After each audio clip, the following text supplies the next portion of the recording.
So today I just wanted to share a little story of our first year as a band. The gigs we played, the road trips that we took. It was definitely rough in the beginning because we weren't even together when we first started making music. Technically, we tried to start the Out Seer before all of this, but the pandemic made it impossible. We released our first single kind of as an experiment, just to dip our toes in the water. I wanted to get used to how CD Baby worked and all of that stuff, you know, getting everything on Spotify or other streaming platforms. Back then, we weren't even a full band yet. I was just writing songs on my acoustic guitar, recording some pretty rough demos, and then sending them to my bandmates remotely for them to work on it. At the time, it was just me, Ibars, Lachlan, and kind of our guitar player, Davis. Everything was just kind of pieced together. So I don't really count it as a true beginning. It actually started to kind of feel like a band in the summer of 2022 when our keys player finally joined and we were rehearsing regularly. We were all in the same room together. We were starting to write. We were working on a single at the time called Lost Again. That's when we finally started to really rehearse. We were tightening up our sound and preparing for what our first year really had to offer. And that fall, we were asked to play at the Roxy in November of 2022, and that's kind of where it all began. We also spent that month recording some live off the floor videos to help us get more gigs for 2023, and those ended up being a huge help as well.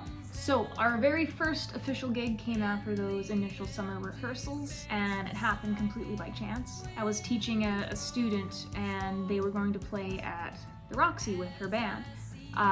They had their opener drop out and she asked, "You have a band, Ashley? Do you want to join in?" And I agreed. I remember it was a holiday Friday and the venue had a pretty good turnout. The pay was awesome. Everybody there was great.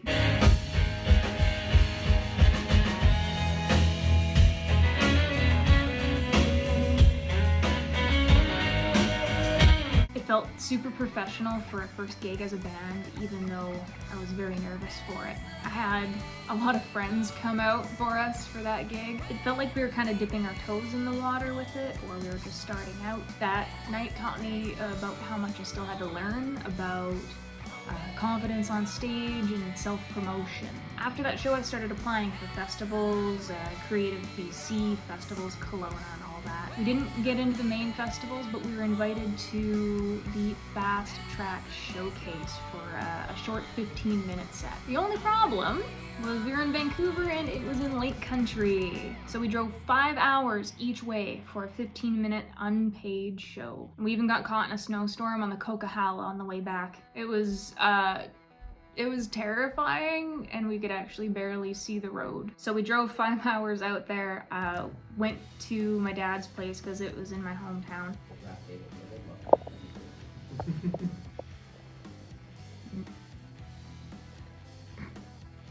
Wait, this is for the group.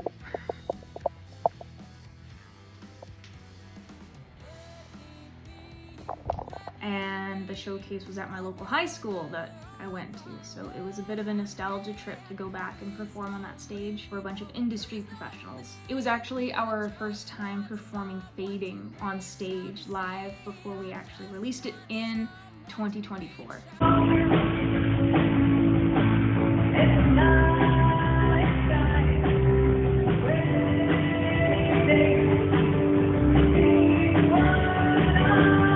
Bassist was actually away on tour. He was doing audio for a musical somewhere else in BC. We had a great friend of ours fill in on bass, but he had an exam the next day or that week, if I recall, and he spent the car ride between driving actually studying for his exam. We were cramped, we were exhausted, our backs hurt, but it felt like a real band road trip. The showcase unfortunately didn't lead to any new bookings, but you know, it bonded us. It was a good experience. The trip made us more connected and it helped prepare me for what was about to come. I unfortunately don't have any footage of the snowstorm. I have some footage of the guys singing in the car to one of their jazz tracks that they were writing.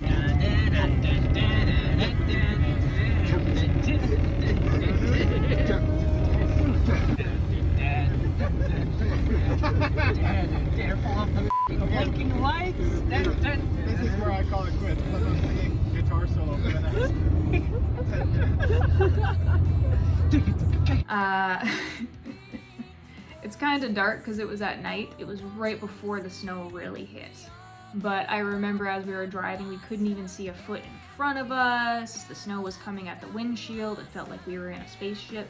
We couldn't see the road, and we had to follow the reflectors on the side of the road or the tail lights of a semi-truck that were ahead of us. I was trying to stay super positive and like, wow, the snow looks really cool, or just kind of joking and laughing about it, but internally I was like, oh man, I don't want to die on the Coquihalla. This is dangerous. So after that came our big show for 2023. In January of 2023, before we ended up getting into the fast track showcase and all of that, I applied to play at Ribfest in Penticton. They got back to us. They offered us an opening spot. I was super excited. And as I was getting my coffee together, kind of waking up, they actually wrote us back before I even had a chance to respond. They said their headliner had canceled, and they asked us if we wanted to headline instead. And apparently the booker had called somebody very early in Vancouver here to ask us how we were as a group, and they gave us like a great shining review. So they thought, hey, you know what, we'll just offer them the headlining spot. I still have no clue who that was to this day, because we had only done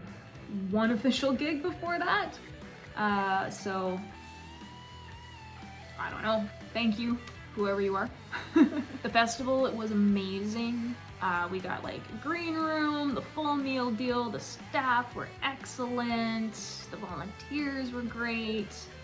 We got some free food, the ribs, it was amazing. I felt like a pro, or like I'd kind of sped run the early stages of being in a band.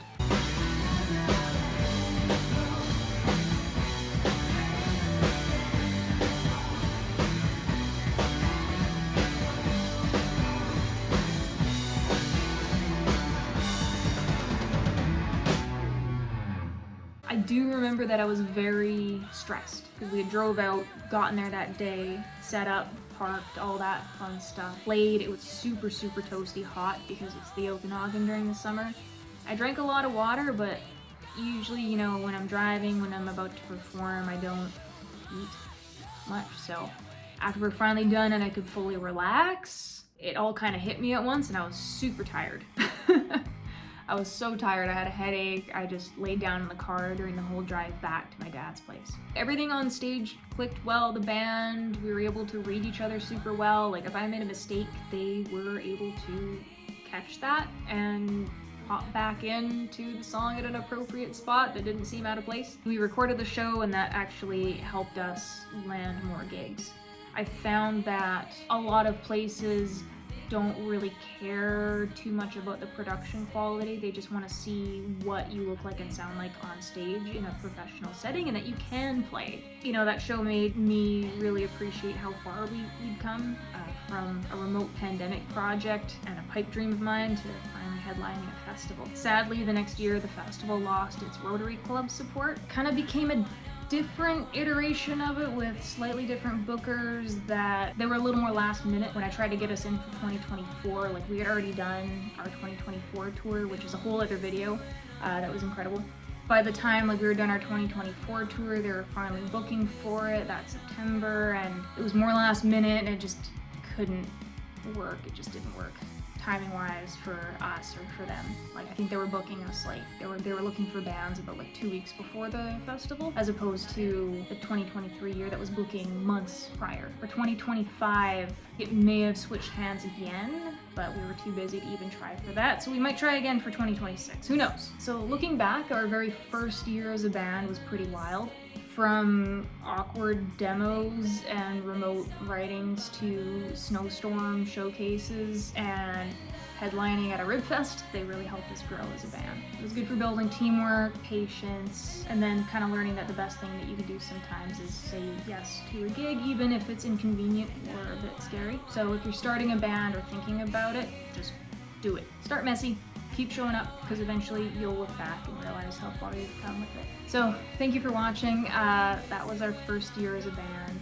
I'm going to be covering 2024, which was a whole adventure in and of itself. We did our first tour, booked a lot more shows, learned a lot more, got a lot more out of it. That led us to our crazy 2025 this year. Stay tuned, I'm going to be uploading videos on those pretty soon as well.